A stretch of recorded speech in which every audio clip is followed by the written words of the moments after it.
আসসালামু স্যার, আসবো? ওয়ালাইকুম আসসালাম। আসো না, বসো।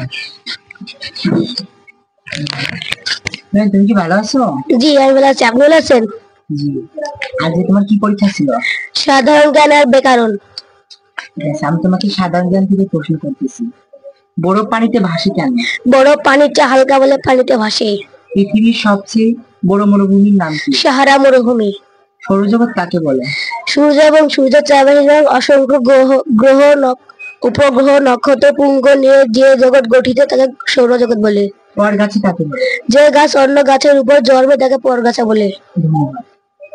অসংখ্য ধন্যবাদ। তোমার এই যে বিজ্ঞানের কিছু প্রশ্ন উত্তর দিয়ে তো আমার কিছু মনে পড়লো। তুমি তো বিজ্ঞানী, আমাদের স্কুলে ছোটখাটো সায়েন্টিস্ট। সামনে কি প্রজেক্ট নিয়ে আসছো বিজ্ঞান মেলায় স্কুলে? স্কুলে কি চিন্তা ভাবনা?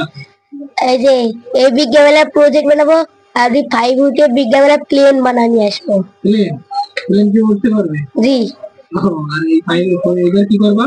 প্রজেক্ট বানাবো প্রজেক্ট? শহরের। শহরের প্রজেক্ট মানে মানসম্মত হতে হবে, তাই তো? আচ্ছা, good.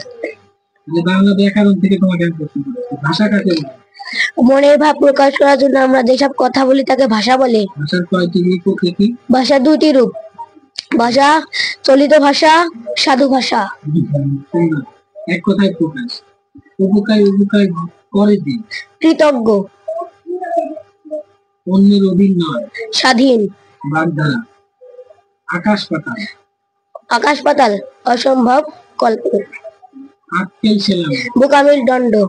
বিপদ শব্দ। আশা। যাওয়া। আধার। আলো। অসংখ্য ধন্যবাদ। তাহলে তোমার কার্যক্রম চালাই যাও, পড়াশোনার বাইরে তোমার যে বিজ্ঞানের প্রতি ভালোবাসা, তুমি এটা অবসর সময় অবশ্যই কাজে লাগাবে, নাকি? জি। যাও। ধন্যবাদ। তোমাকেও ধন্যবাদ। আসসালামু আলাইকুম।